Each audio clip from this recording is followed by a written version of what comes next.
Welcome to another episode of Kitchen Sketchbook. Our family has mixed heritage. I am from Indonesia and Xavier is British and Lebanese, so we eat a lot of different food. Years ago, Xavier traveled to Lebanon with his sketchbook and his nana and drew her cooking there. She was a great cook. In her memory, today we are going to teach how to cook Baba Ghanoush.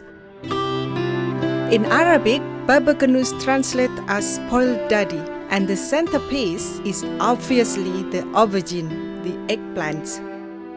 Use the plump Italian type, so grill over a charcoal barbecue to infuse the eggplants with the smoky flavor.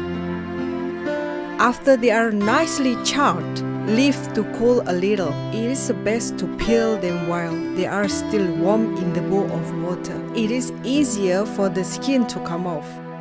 Now for the other ingredients, crush some garlic and mix in the other ingredients to taste. Now add your tahini.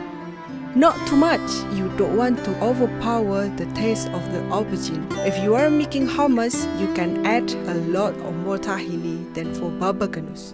Add a lemon juice, mash the flesh with a fork, keep tasting, add salt and maybe more ingredients to get the right balance.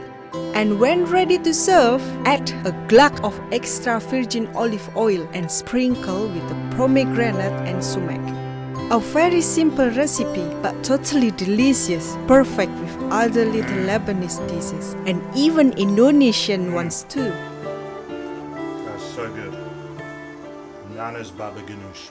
Hope you enjoy this recipe, and please support this channel by subscribing so we can make more kitchen sketchbooks movie for you. Thank you everyone and take care.